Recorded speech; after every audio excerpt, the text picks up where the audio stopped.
अली सवेरा TV में आप सबका स्वागत है। मैं हूं आपका होस्ट एमएन रिंग। इस वक्त संगलदान के इलाके में हम मौजूद हैं, जहां पर एक रोड जो रोड टिठारगा ईदगाह से लेकर और सेरीपोरा इलाके तक है और जहां लोगों के मुतालबात इसी लिंक रोड को लेकर है। हालांकि आपको बता दें कि इस इलाके के लोग ये चाहते थे कि एक दिन ऐसा आएगा कि जब हमारे इलाके के साथ जो है वो रोड कनेक्टिविटी और जिसके बाद हमारी तमाम जो परेशानियां हैं वो खत्म हो जाएंगी। लेकिन आज भी ये लोग रोड होने के बावजूद भी इस रोड के लिए जो है वो दर बदर भटक रहे हैं। बातचीत करने की कोशिश करेंगे। सर, रोड की कुल मिलाकर लेंथ क्या है और क्या परेशानी है जिस परेशानी को लेकर आज आप जो है वो एडमिनिस्ट्रेशन के सामने अपना मुतालबा रखने जा रहे हैं? जी, इस रोड का ये जो हेड है ये ईदगाह ठठारका टू जामा मस्जिद सेरीपुरा है। इसकी लेंथ है 3 किलोमीटर। ये 2011 में इसकी रफ कटिंग हुई थी। उसके बाद दूसरी बार उस टाइम शायद 1.5 किलोमीटर रफ कटिंग हुई। उसके बाद फिर इन्होंने 1.5 किलोमीटर कटिंग इसमें की। वो वहाँ से आगे जामा मस्जिद सेरीपुरा टू कलर मलिक महला 2018 में की। यही 2 बार हमने इस रोड पे मशीनें देखी। उसके बाद इस रोड पे ना ही कोई डिपार्टमेंट वाला आता है। यहाँ इस रोड पे लोगों के घर ख़त्म हुए हैं। पीछे बारिशों की वजह से लोगों के घर डैमेज हुए हैं। इन्होंने ना कोई इसमें पानी का वो ड्रेनेज सिस्टम रखा है। आगे हमारा एक मिडिल स्कूल है, वहाँ पे साथ में एक बहुत बड़ा नाला है। तो उस नाले में डेली अप डाउन बच्चों का रहता है। और जब बारिश बर्फ़ वगैरह होती है तो वहाँ पे आज तक हमने काफ़ी बार रेजोल्यूशन दिए, डिपार्टमेंट के पास गए, डेपुटेशन लिया। कौन सा डिपार्टमेंट काम कर रहा है? ये PWD डिपार्टमेंट। उनके पास हम 1000 बार गए। हमने कहा कम से कम यहाँ पे ये बनाओ, पुली एक बनाओ। जबकि हमारे बच्चे यहाँ से स्कूल जाते हैं, बारिश बर्फ़ होती है, आपके रोड में यहाँ काफ़ी सारा पानी आता है नाले में, तो वहाँ कुछ भी नहीं आज तक बना। और इस रोड पे आगे एक NTPHC पड़ती है, हॉस्पिटल है। आज भी 2026 में हमें वो चारपाई पे मरीज उठा के लेने पड़ते हैं। ये कंडीशन है इस इलाके की। और यही डेवलपमेंट है इस इलाके की। यहाँ पे हमने डिपार्टमेंट को 1000 बार रिक्वेस्ट की, लेकिन यहाँ डिपार्टमेंट वाला कोई भी नहीं आता है, ना ही कोई पैन लेता है इस चीज़ में। तो यहाँ लोग अब मुझे लगता है बेघर हो जाएंगे। लोगों की ज़मीनें ख़त्म हो गई और आपने घर तो देख ही लिए होंगे कि घरों का क्या हाल है। गाड़ियां जाती इस पे? गाड़ियाँ नहीं, वो इमरजेंसी पे कोई गाड़ी अगर लेनी होगी, ऐसे कोई गाड़ी कहाँ जाएगी। बुरा हाल है रोड का। तो रोड का क्या बेनिफिट मिला आपको? कुछ नहीं, ज़मीनें काट दी, मकान गिरा दिए आपने, गरीब लोगों का नुकसान हो गया, बस और कुछ नहीं। बागात हमारे किए इसमें, हमारे अखरोटों के बाग थे इसमें। हम आपको वो फोटो भी डालेंगे। अखरोटों के बाग थे, ये था बहिदाने का बाग था, यहाँ पे डिलीशियस सेब थे, अभी भी हैं जो रोड के किनारों पे अभी बचे हैं। वो बागात हमारे खत्म हो गए, हमारी जमीनें खत्म हो गई। हमारे डिपार्टमेंट क्या कह रहा है? डिपार्टमेंट कुछ नहीं, वो आजकल कहते फंड्स ही नहीं है। अगर इस हमारे जम्मू कश्मीर में इतने रोडों के लिए फंड्स हैं, सिंगल रोड 2011 से आज तक 15 साल हो गए, क्या इसके लिए कोई फंड्स नहीं है? अभी आपके पास MLA भी है, रिप्रेजेंटेटिव भी है, क्या उनसे बात हुई? उनसे भी रिक्वेस्ट की।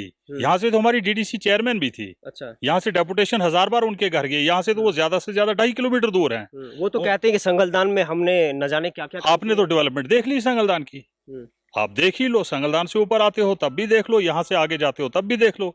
डेवलपमेंट उन्होंने अच्छी की। यही डेवलपमेंट है कि लोगों की जमीनें खत्म हो गई, लोगों के मकान खत्म हो गए, बस यही डेवलपमेंट हमारी है। चलिए आगे बढ़ते हैं। चाचा, क्या नाम है आपका? अब्दुल मजीद। अब्दुल मजीद जी, क्या परेशानी है? परेशानी यही है जी, हम लोगों ने जमीनें दी है, वो भी रुड़ गई है। अच्छा। क्योंकि ना उसमें ड्रेन पीछे है, ना कुछ है, ना वो भी जा रही है। यही फायदा आया हमें, और कोई फायदा नहीं है इसको। गाड़ी तो कहाँ देखनी थी, जमीन भी गई। अच्छा। हाँ, आप लोगों का सपना था कि एक दिन गाड़ी हमारे घरों तक आएगी, लेकिन आज भी वो गाड़ी आपके घरों तक नहीं आई। नहीं आ रही है, कहाँ आ रही है? कौन जिम्मेदार कौन है? जिम्मेदार को PW वाले। अच्छा, PWD वाले। हाँ, वही, उन्होंने रोड निकाला था इधर से। अच्छा, तो जो लीडर यहाँ पर वोट मांगने आते हैं, वोट वो ले गए और फिर आते ही नहीं 5 साल इधर तो। हाँ, आपके पास MLA है, आपकी DDC चेयरपर्सन यहाँ से रही है, आपके इम्तियाज अहमद शान साहब यहाँ से रहे हैं। हाँ, वो भी कहाँ इधर। अच्छा। ठीक। बस यही फायदा है कि जमीन ही गई तो रोड निकाला। क्या रिक्वेस्ट करना चाहेंगे? जो रोड को ये बनाएंगे तो वो के अंदर ये वो जमीन जा रही है ना, वो ड्रेन शेन होगी तो गाड़ी आगे जाएगी। परेशानी यही है लोगों को। अच्छा, ठीक है। आपका क्या नाम है? मोहम्मद इलियास। मोहम्मद इलियास जी, बताइए, जो रोड की प्रॉब्लम आप काफ़ी समय से फेस कर रहे हैं, इसके हवाले से। बिल्कुल सर, पहले भी बताया गया कि 2011 में यहाँ पे रफ कटिंग हुई थी। उसके बाद वहाँ से 1.5 किलोमीटर 2018 से हुई। वही यहाँ पे कितने किलोमीटर में रफ कटिंग हुई? 3 किलोमीटर ये टोटल है। अच्छा, ठीक। ईदगाह ठठारका टू जामा मस्जिद शेरीपुरा और कल्लर मलिक महला, अच्छा। ये 3 किलोमीटर है।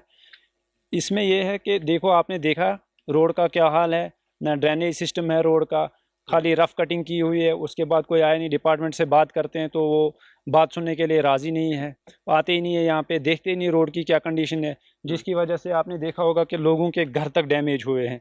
रोड में बिल्कुल ड्रेनेज सिस्टम है ही नहीं। तो अभी क्या अल्टरनेट आपके पास है जब कोई बीमार हो जाता है? जब कोई बीमार हो जाता है उसको हम चारपाई पे उठाकर तो रोड तक पहुंचाते हैं, तो तब तक पता नहीं उसका दम निकल जाए या रह जाए, जब तक हम उसको हॉस्पिटल तक पहुंचाते हैं। तो बस यही वक्त के समस्या है। हुक्मरानों ने क्या किया इस इलाके के लिए? कुछ भी नहीं किया। जैसे उनके पास कोई डेपुटेशन जाता है, कोई भी पूछने जाता है, तो वो कहते हैं हाँ जी बिल्कुल हो जाएगा, लेकिन होता कुछ नहीं है ग्राउंड लेवल पे। और डिपार्टमेंट का भी वही हाल है। डिपार्टमेंट तो नज़र ही नहीं आता है कहीं ग्राउंड पे।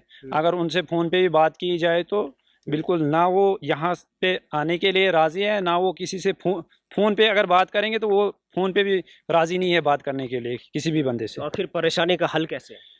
अब हम यही गुहार लगाते हैं एडमिनिस्ट्रेशन से, आपके माध्यम से हम एडमिनिस्ट्रेशन तक ये बात पहुंचाना चाहते हैं कि अगर इसका मसला हल है कुछ तो इसको कर लीजिए, अगर नहीं तो फिर इस रोड को बंद ही कर दीजिए, ताकि जो लोगों की ज़मीनें कटिंग जो हुई है, ताकि जो ज़मीनें कट गई है उनको तो ठीक करवा के दीजिए।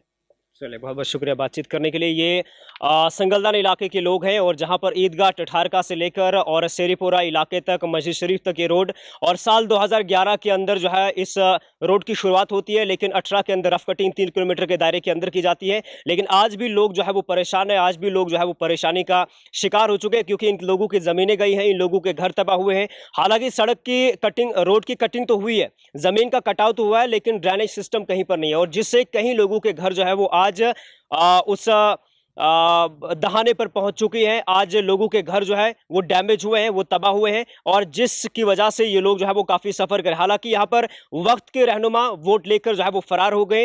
वोट तो इन लोगों से लिया, लेकिन उसके बदले दिया क्या, वो आपकी स्क्रीन पर आपको देखने को मिल रहा है। वहीं इंतजामिया से इन लोगों की रिक्वेस्ट है कि अगर इस रोड को बनाना है तो बेहतर तरीके से बनाइए, और अगर नहीं बनाना है तो बता दीजिएगा कि ये रोड जो है वो ना चल, गाड़ियों के काबिल की बात तो बहुत दूर की, ये रोड जो है वो पैदल सफ़र करने के लायक भी नहीं। यहाँ पर कोसों किलोमीटर दूर जो है वो स्कूली बच्चे जो कड़कती धूप है उस धूप में जो है वो जाते हैं और अपना जो सफर 3 से 4 किलोमीटर या 5 किलोमीटर का है वो तय करते हैं। और फिलहाल इन लोगों की एक ही मांग है कि इस रोड के ऊपर जो है वो, इस रोड की बेहतरी के लिए एडमिनिस्ट्रेशन को जो है वो एक कदम जो है वो आगे लाना चाहिए, कदम जो है वो बढ़ाने चाहिए, ताकि इस इलाके के लोगों का जो सपना जो काफी लंबे समय पहले देखा है वो पूरा हो। फिलहाल मैं रामबन से दैनिक सवेरा के लिए एमेंडेंग।